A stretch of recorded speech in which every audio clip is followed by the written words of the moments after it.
Happy teachers day.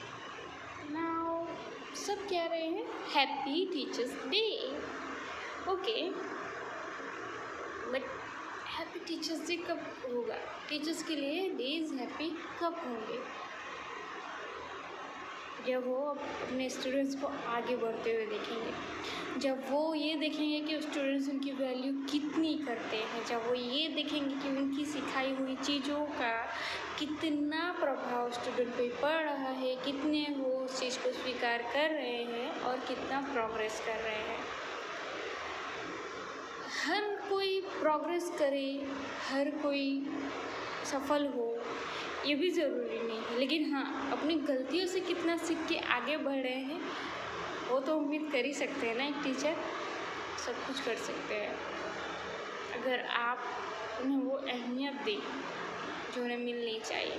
अगर आप अपने टीचर्स की उतनी कदर करें, उतना उनको समझें कि आखिर वो इतना अपने परिवार से भी ज़्यादा हमसे लगाव क्यों रखते हैं। अरे हमें डांट भी रहे हैं तो भाई पूरे मन से डांट रहे, पूरे दिल से डांट रहे हैं। जितना समय वो हमें दे रहे हैं उतना तो वो अपने परिवार को भी नहीं दे रहे। जितनी बातें वो हमारे बारे में सोच रहे हैं उतने तो शायद वो अपने परिवार के बारे में भी नहीं सोच रहे। जितना एफ़र्ट वो हमारी ज़िंदगी को आगे बढ़ाने के लिए, हमारे जो कन्फ्यूजन्स है उन सबको सॉल्व करने के लिए कर रहे हैं, उतनी तो वो अपने बच्चों के ऊपर ध्यान भी नहीं दे पा रहे। और वो खून का रिश्ता भले ना हो हम लोग का साथ में, लेकिन खून के रिश्ते से भी ज़्यादा हमें अहमियत दे रहे हैं। उनकी एक छोटी सी डांट पे हम गुस्सा हो जाते हैं, बहुत ज़्यादा गुस्सा हो जाते हैं। ये सोचते हैं कि अब तो ये टीचर से बात ही नहीं करनी, ये टीचर ऐसे हैं वैसे हैं जैसे। क्यों डांटते हैं? गलत हैं हम कहीं पे तभी तो वो डांटते हैं, नहीं तो क्यों हमें डांटेंगे? कोई पागल तो है नहीं वो कि हम यूँ ही डांटते रहेंगे। और डांटना भी तो एक तरीके से प्यार का ही स्वरूप है, सही है ना? वही है कि टीचर्स की कदर कीजिए।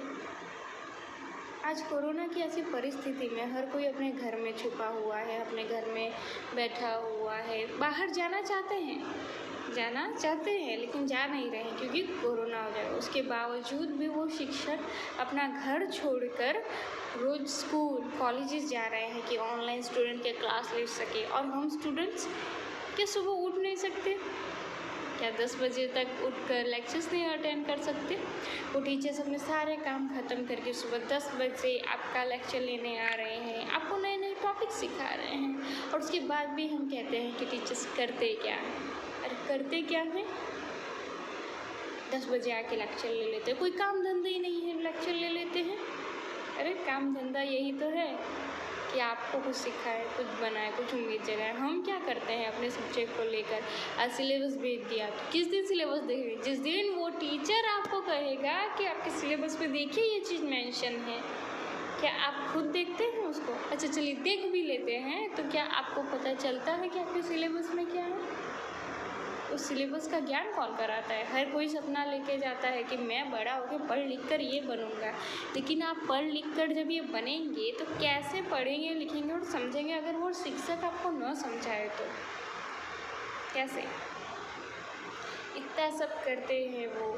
हमारी मतलब जैसे हम जिस तरीके से सोचते हैं वो उस तरीके से अपने आप को उस लायक बनाते कि वो हमारे तरीके से सोच के हमें समझाए, हमारे लिए हमारे तरीके का एग्जाम्पल लाते हैं और फिर हमें समझाते हैं।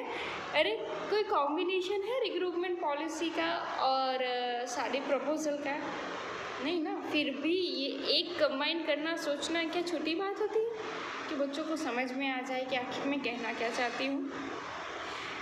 क्या मर्जर एक्विजिशन, इसके बारे में क्या हम स्टूडेंट सोच पाते कि मर्जर एक्विजिशन एक्चुअली एक रियल लाइफ में भी होता है, जिसे हम शादी या सगाई कहते हैं या फिर लव मैरिज अरेंज मैरिज कहते हैं। तो ये कॉन्सेप्ट सोचिए, इस पर कितना उन्होंने सोचा होगा, कितना ध्यान दिया होगा। हम प्रॉफिट और लॉस की बात करते थोड़ी बहुत बात करते, ज़्यादा नहीं कर पाते, लेकिन उस प्रॉफिट और लॉस को कहाँ से आया, कैसे आया, क्या ये कोई आपको बता सकता है?